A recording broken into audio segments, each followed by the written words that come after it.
Jesus, Jesus, how I trust him, how I've proved him o'er and o'er. Jesus, Jesus, precious Jesus. Oh, to trust him more. Today I want to talk about trust, and maybe we could start by, in your own mind, thinking about who is it that you trust? Who comes to mind when you think of the idea of, here's someone that I trust? Well, you may say it depends on what the topic is. I mean, I've got several people I trust, depending if I'm talking about maybe education and knowledge, or whether I'm talking about financial things, or whether I'm talking about political things, or I'm talking about which weatherman I'm going to listen to. But who do we trust? Now, you may say, well, that again depends on at what level, to what degree are we talking about trust? You know, I mean, I may trust someone a little, I may trust someone a lot, but I don't think that you trust anyone in this world completely, fully and completely, because we're human.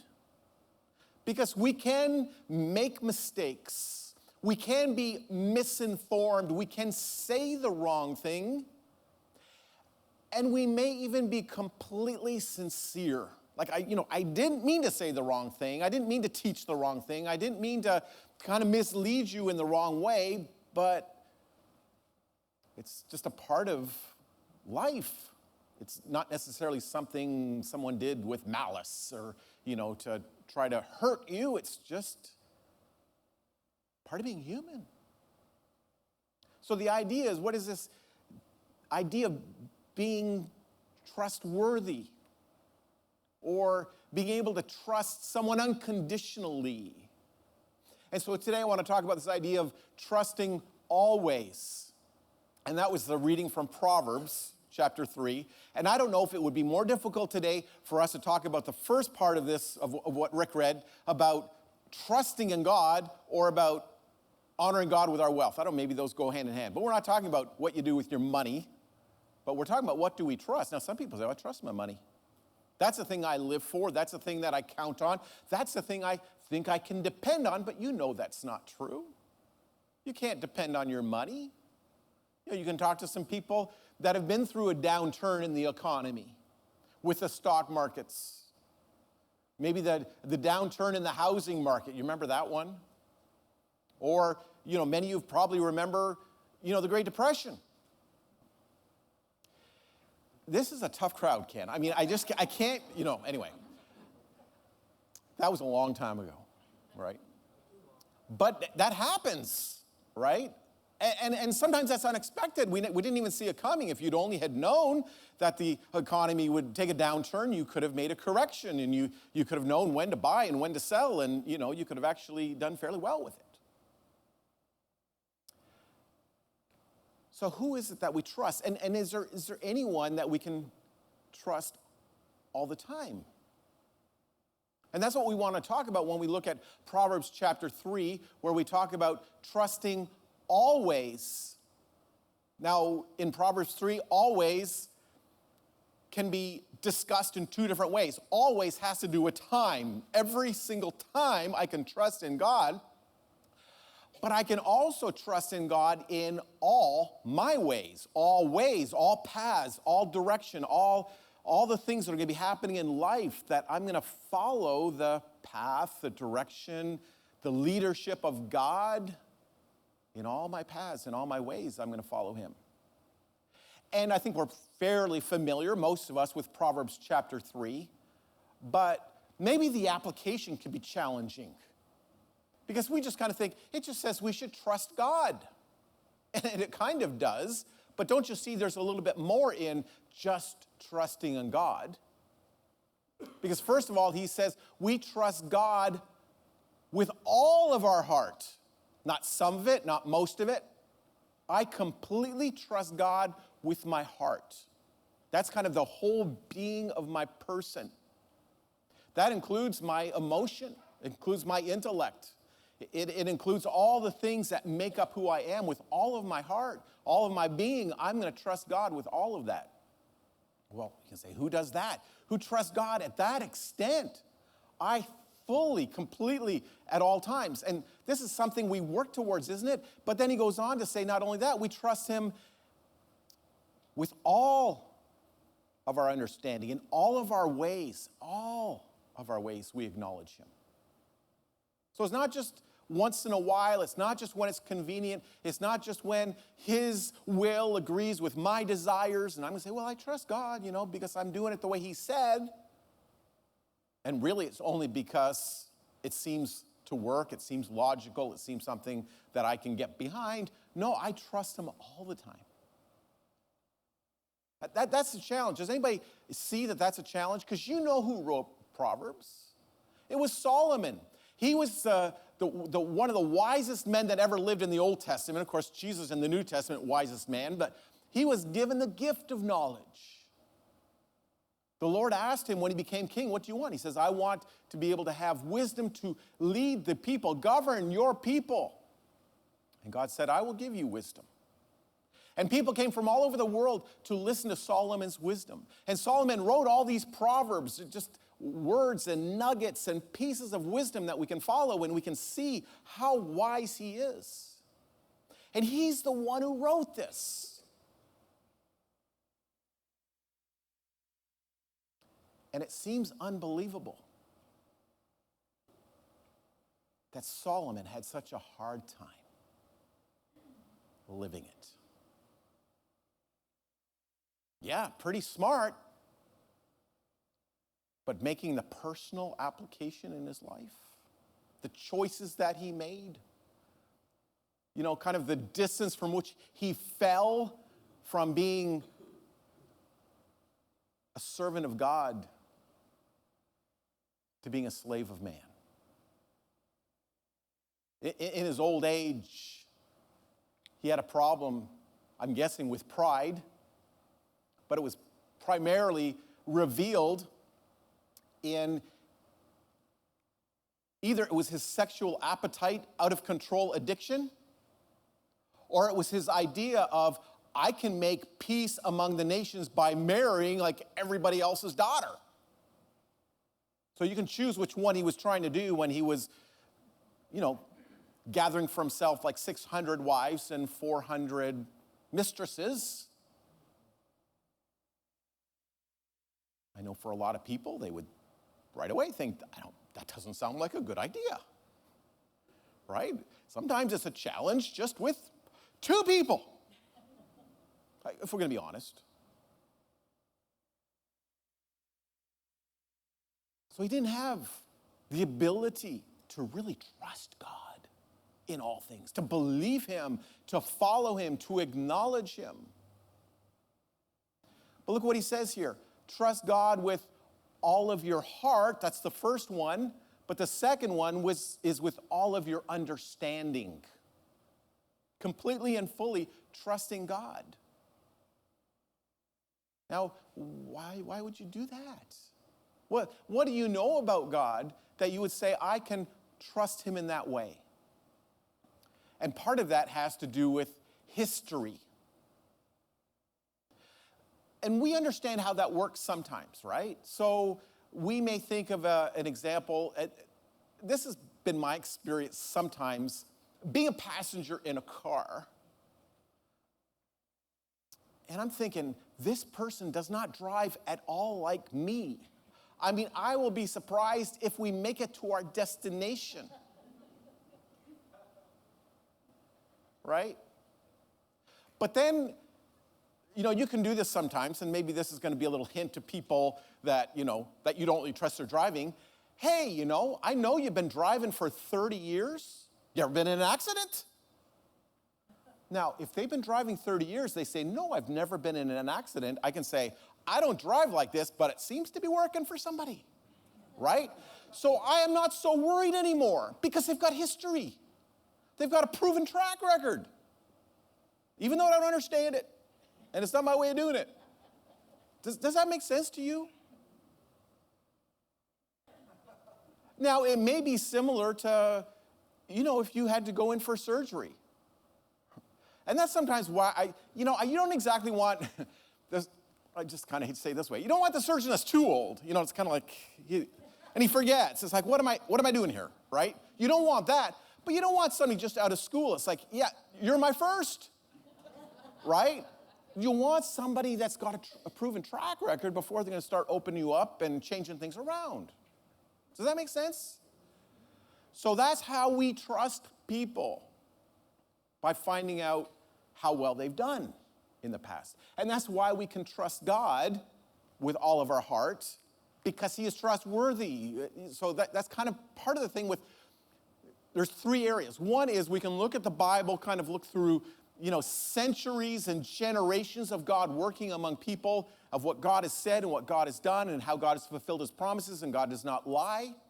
And God is loving and he's kind and he is all-knowing and he's got it all figured out and he can even know what the future. So there's a lot of things we can say, I trust God because of that. Now, there may be other things that we can talk to other people that have trusted in God and seen God work. And even today, we can hear people say, I trust God because he was there with me and he saw me through. And we're going to talk about some of the challenges even this morning that come even with trusting. It doesn't mean everything's going to work perfectly, but we can trust him. But then we can also look at our own lives and say, God has not forsaken me. He's not given up on me. God is still strengthening me and helping me and encouraging me. And I know he's close and I know that he cares. And so I still have faith and trust in God because of how he's even worked in my own life. And then, of course, that's another testimony or a story that I can share with others so that other people's faith can grow, their trust in God. But then at the end, he says, if we do that, God will make our paths straight. Now, being straight doesn't necessarily mean a straight line. It means that he's going to make our paths easy enough for us to travel. There's going to be a few curves in the road. There's going to be a few mountains to climb. There's going to be a few detours, right? I mean, hopefully not like 11-mile bridge detours, but detours, right? There's going to be some challenges, but he's going to be with us, and he's going to help us along the path. He's going to help us stay on the path. He's going to give us enough strength that we can continue on walking on the path. And so we see how God has been working, and we trust him knowing, we don't know the future. We don't know all the details of life. We don't even know that much about other people, but we know God well enough that we can trust him. And that's what he's talking about, trust in the Lord. And how that works out, that our faith continues to build. The Lord is my strength in Psalm 28. The Lord is my strength and my shield, and my heart trusts in him. So, of course, this is a military picture. The shield is something for protection. So we know that God is going to protect us against anything that can harm us or kill us. And again, we're not talking about, bad things can happen to us. I mean, our health, it could be a relationship. It could even be finances. It could be the peace that we have in our life. There could be a lot of things that attack us, but God is going to give us the strength that we are not going to lose our soul. We are not going to be destroyed. Yeah, it's going to be difficult, but we will overcome. So God is going to protect us. The Bible actually says God will not allow us to go through things that we, with his help and his guidance and his power, that we cannot handle. So he's going to protect us. But he also, when we talk about the military viewpoint, he is our strength. And that may be also the offensive, the moving. So we've got both defense and offense that we can continue in this life. My heart trusts in him, and he helps me. My heart leaps for joy, and with my song, I praise him.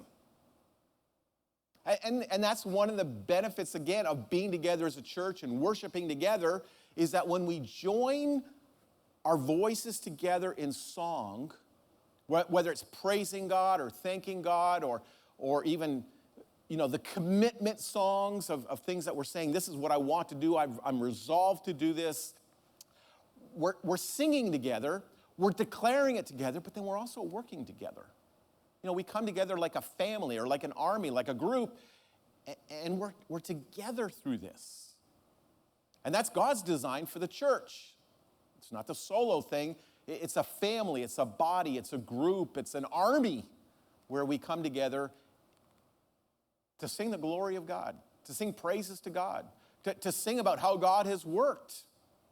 And you can, again, read through the Old Testament. How many of the Psalms are talking about this is how God has showed himself faithful in the past?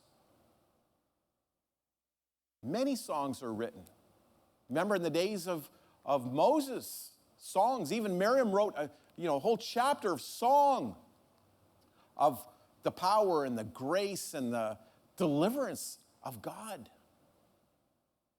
Something that they could remember, sing together, and rejoice in that. So we remember God is my strength and he's my shield. So at what length, to what point does someone actually trust in God? And that sometimes is a challenge for us. Blessed is the one who trusts in the Lord, who does not look to the proud, to those who turn aside to false gods. You know, the problem with proud people is that they seem so confident. They seem to know what they're talking, even though they might not, right? They can, as long as they say it with the power language, as long as they've, got the script all down and it just sounds so real, it sounds so true. And sometimes if we're not careful, it doesn't always come out with what people say. It comes out with what they sing. Because somebody may say something, you go, no, I don't think that's right. Put that to some pretty good music, and all of a sudden you let all your defenses down. You're thinking this music is good stuff. And therefore, what they're saying in the lyrics must be good as well. So we've got to be careful.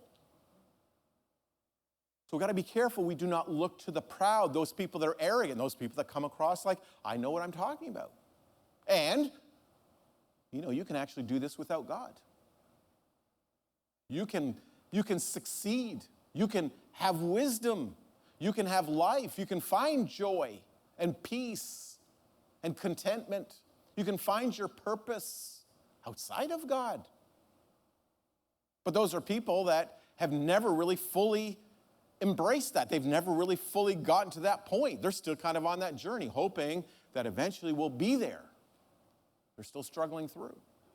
I mean, how many of us have known what that's like to have desired something, really wanted something, worked towards something, and waited patiently for something, and then you finally get it, and you're kind of like, that wasn't that good. You find more joy in the anticipation. Sometimes it's like that when you buy things. Sometimes it's like that have you ever done a vacation and you just kind of think of how amazing that's going to be? And it's like, you've not even left Detroit Airport yet, and there's already trouble, right? It's like, this ain't not going the way I thought it was, right? So yeah, it's not always what we think. Can I be honest? Sometimes relationships are that way.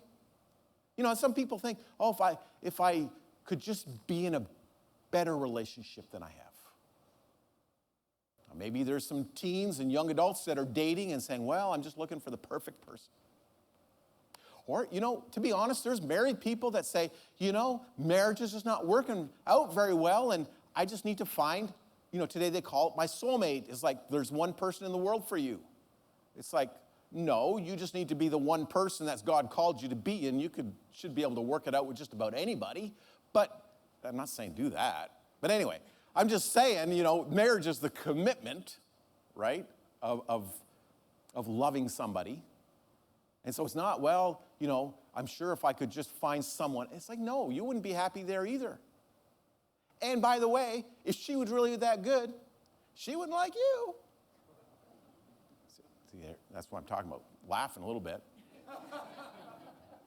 Of course, a lot of people are like, did he really say, he's saying that about me? But that's the challenge, right? We always think it's just something else. It's I can trust. What can I trust in for my happiness? We sing trust in God because he's the one who loves you. He's the one who really does know everything, and he's the one who is happy to reveal it to you, to reveal to you what you need to know so that you can find life in him. And so, again, we're challenged. How does this all work out? Surely the righteous will never be shaken. They will be remembered forever. They will have no fear of bad news. Their hearts are steadfast, trusting in the Lord. Their hearts are secure, and they will have no fear. Now, there's a lot kind of packed into this, but yeah, we see a lot about trust in this. The first thing is saying they will not be shaken. That does not mean that bad things are not going to happen. That just means when bad things happen, it's not going to knock you off your feet and you're going to fall flat on your face and you're not going to be able to recover. Yeah, bad things happen. But if you're not trusting in God, who are you trusting in? Well, I can trust in myself. I think I'm pretty strong. Well, you know that's not going to work. Well, I can trust in somebody or I can trust in something. So let's talk about sometimes bad things happen. I guess the question is, who do you trust in? And here's the question. When something bad does happen, what's the first thing that comes to your mind? First thing that comes to your mind is, who am I going to trust in? So I find out that I've got a serious disease. So the first person I trust in is the doctor. I mean, to be honest, that's what we would do, right? It's like, well, somebody's got to figure out how to fix it. There's got to be some kind of cure. There's got to be some kind of medication. There's got to be some kind of surgery. There's got to be something we can do. The doctor's going to fix this. And when you do that, you're making the doctor your idol because you're not trusting in God. So the first thing you do when you find out bad news, I trust in God. Let me go to God. Now, you're not necessarily going to God saying, God, what is the cure? And I'm just going to wait to hear. But what you do is you go to God and say, God, I've got some bad news. You knew that already. But I need you. Help me. And I don't know if the remedy, if the solution, if the diagnosis and the prognosis, I don't know if that's I'm going to get better or I get worse. But I want to trust in you. That's the idea. You're not actually looking for the cure from God, but you're looking for him to strengthen you. And then you could say, when I do go to the doctors, lead me maybe to the right doctor, and if that would be your will, and, pray whatever you want to pray as far as God working, but why not trust in him? And you could apply that to any part of your life to say, whatever happens, that's bad, that's negative, that's overwhelming, that's just too much to handle, who's the first person I go to? I mean, you could think, well, what happens if things went really bad financially? Stock market, retirement funds, my job, things can happen. Well, then what do you do? Well, the first thing I do is call my financial advisor because he's going to fix it all. Why not make God the first call you make? Say, God, help me through this. Help me not to get worried. Help me not to get upset. Help me to be content with whatever I'm left with. And if that's nothing, I know you're still with me. I know we can make it through. It wouldn't be the first time that somebody's actually lived with nothing. And actually had to trust God for daily provision.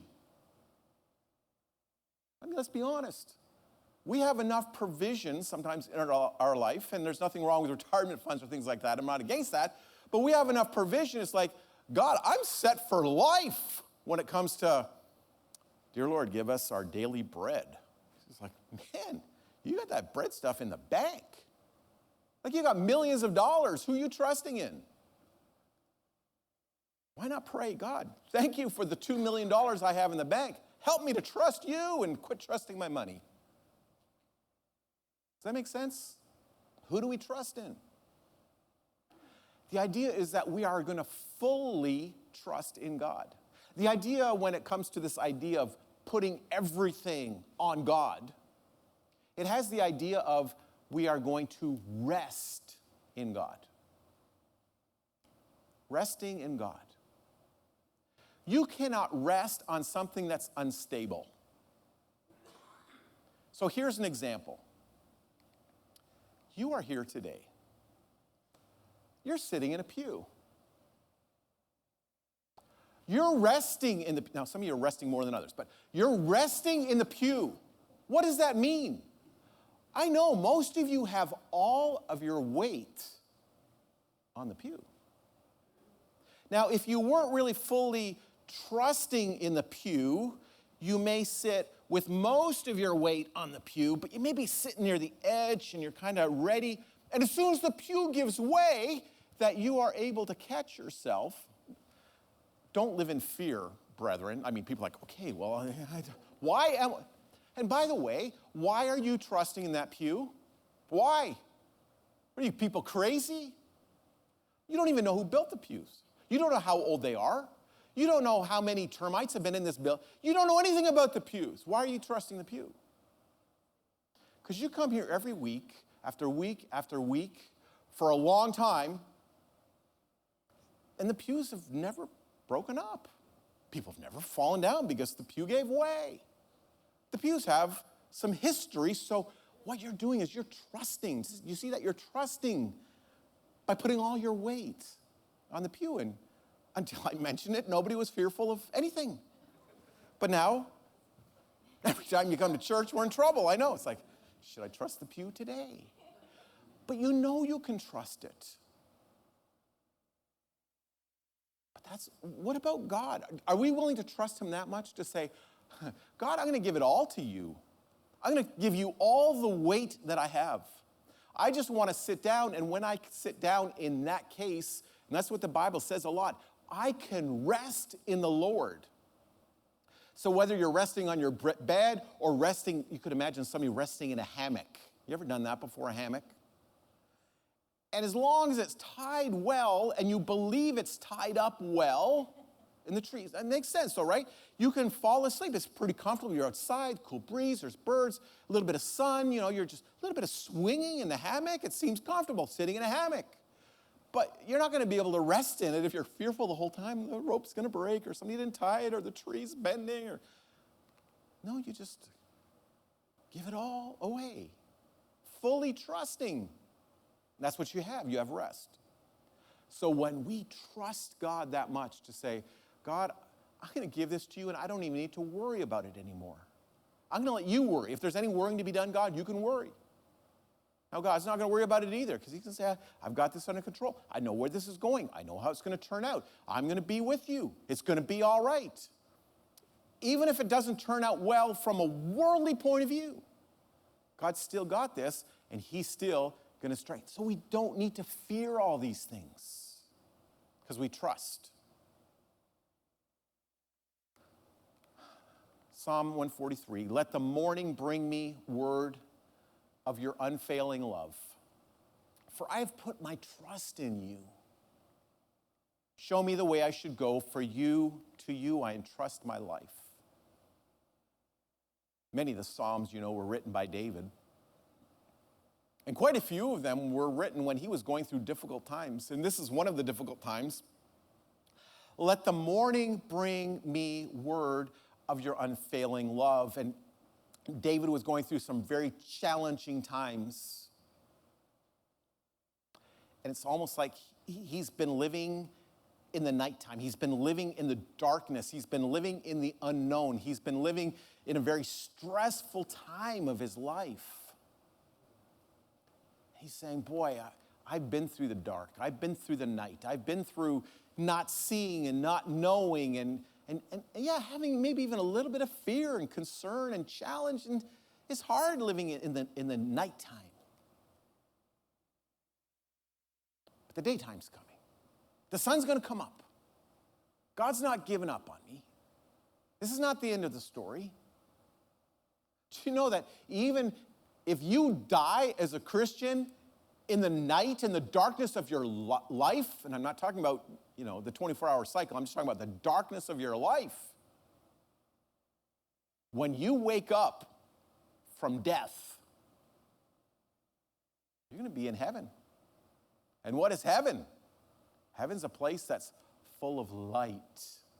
Guess what? In heaven, what does it say? There's no darkness in heaven. There's no night there. It's good. There's no fear.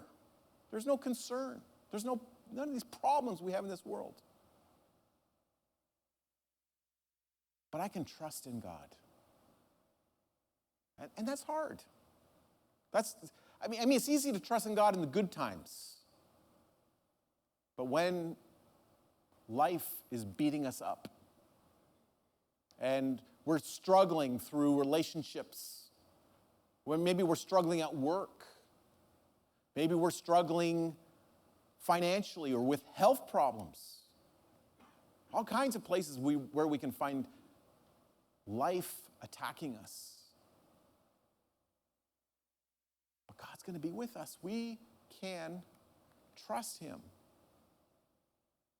Because not only is he all-knowing, all-caring, but he's all-loving, and he wants to reveal it to us. So the way we know what God's will is, the way we know we can trust him, is by knowing God's word, by seeing how God has interacted and even how God has taught. So there's both what we call the teachings or the precepts found in the Bible. That's kind of how God tells us how to live. But then there's a lot of examples of people, how they've actually applied that to their life.